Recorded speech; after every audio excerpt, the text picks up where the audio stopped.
Hola, soy Verónica Macías, estudiante de la carrera de Antropología del quinto nivel y voy a hablar sobre la lingüística moderna. Ahora bien, partiré mi intervención hablando del objeto de la lingüística, que como todos sabemos es el estudio de la lengua.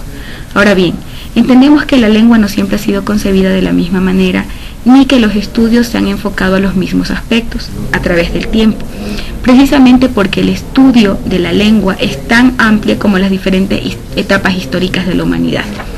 Pese a esto, la ciencia lingüística que conocemos hoy es reciente. Sus fundamentos nacen hace miles de años, pero el estudio de la lengua y de la comunicación han sido una preocupación de todos los tiempos. El tema que nos convoca en este momento es fundamentalmente la lingüística moderna. Para ello, y coincidiendo con Janes, el siglo XX marca un espacio importante para el estudio de la lingüística.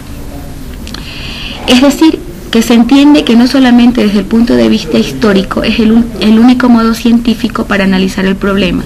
Existen otros aspectos científicos que permiten profundizar el análisis de sus diferentes aspectos y hechos lingüísticos, de una manera contextualizada y recuperando nuevos aportes que faciliten el entendimiento del aspecto. Esto no marca un desconocimiento alrededor de las fases anteriores de estudio, sino más bien complementa y alimenta los temas no resueltos en fases anteriores. Emily Durkheim trata de definir los hechos sociales como objetos capaces y posibles de ser medidos. Saussure logra desarrollar una serie de trabajos sobre la lengua que le facilitan el ingreso en las universidades y las sociedades científicas de Europa.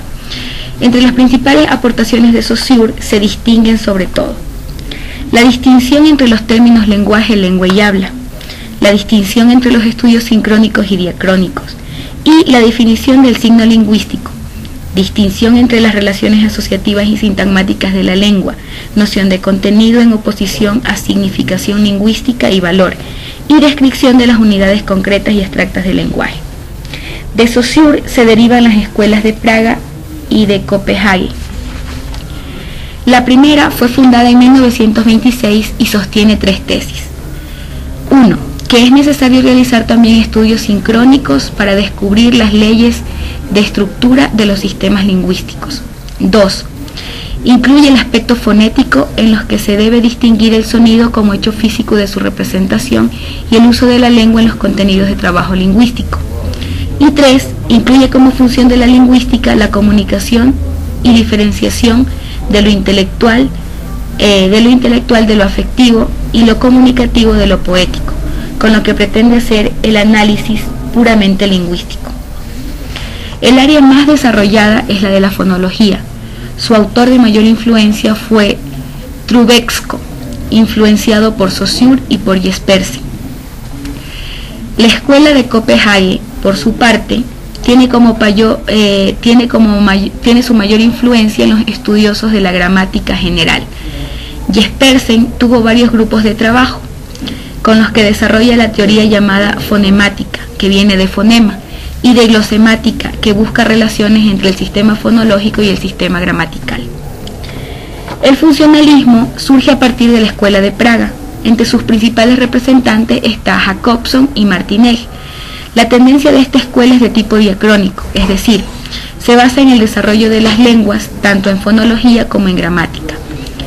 Jacobson sostiene y habla de 6 aspectos que forman parte del hecho lingüístico: el hablante, el oyente, el mensaje, el contexto, el contacto y el código. Y además plantea la existencia de 6 funciones que se relacionan con los aspectos en el orden antes planteado: la función emotiva, la connotativa, la denotativa, la fática, la metalingüística y la poética. A partir de la definición de las funciones establece las relaciones con los aspectos, como lo dijimos anteriormente. Y es así como se enfrenta de manera directa a la forma tradicional de estudiar la lengua, integrada también al factor social y dando lugar al desarrollo de la semiología. Jacobson incluye conceptos de selección y combinación basados en los que se producen los distintos procesos del habla. Considera que el estilo es considerable en base a 2 aspectos: el metafórico o de semejanza y la metonimia. Además inserta conceptos como la concatenación y concurrencia. Y de la misma manera aporta el estudio de la lengua infantil, incluyendo el término afasia. Martinet, por su parte, estudia los campos de fonología general y descriptiva, la fonología diacrónica y la lingüística general. Da más importancia a la diacrónica, como Jacobson, para explicar problemas fonológicos cuyo interés radica en lo que se denomina rendimiento funcional. Así pues, los sonidos no son funcionales, carecen de utilidad en la expresión. Con el aporte de la Escuela de Praga, contribuyó a los estudios de gramática histórica y gramática comparada, e introduce el concepto de doble articulación. Los monemas corresponden a la primera articulación y los fonemas que se relacionan con la expresión y con la forma. Sobre el estructuralismo americano, diremos que tiene como base el inglés para entender otras lenguas. Frank Boas, uno de sus principales autores, estudió las lenguas de los grupos indígenas de Norteamérica. Propone que no se puede imponer la forma de una lengua sobre otras, sino que se debe analizar las formas y relaciones de cada lengua. Cada idioma tiene su sistema gramatical, por tanto, el significado relacionado con el sonido o el fonema de cada lengua tiene una estrecha relación. Y plantea que las categorías de las lenguas españolas no son universales. Edward Sapir, por su parte influenciado por Boas, también se dedica al estudio de las lenguas norteamericanas, y su aporte se halla en el Libro de las Lenguas, que recoge las principales concepciones de la lengua. Leonard Bloomfield buscaba hacer de la lingüística una ciencia autónoma.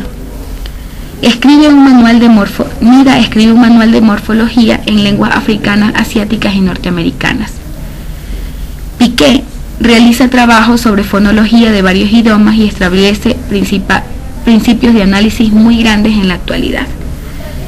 Gleason, por su parte, aportó en la lingüística descriptiva. El mayor aporte de esta escuela se fundamenta en la sintaxis. La lingüística europea se enriquece entonces con franceses como Guillaume y Malinowski, autor de la teoría del contexto de situación que la defiende Phipps en la Escuela de Londres. Sobre el funcionalismo, diremos que los principales autores, como lo dijimos anteriormente, es Jacobson y Martinet, que desarrollan la escuela funcionalista. Ambos formaban parte de la Escuela de Praga. Es descriptiva, analiza los fonemas y los hechos lingüísticos como se observan y se interpretan. La interpretación se basa en principios como la fonología, la morfología, la sintaxis, la semítica, incluyendo morfosintaxis y morfosemántica. Eso es lo que podemos aportar alrededor de la lingüística moderna y esperamos que haya sido un aporte interesante.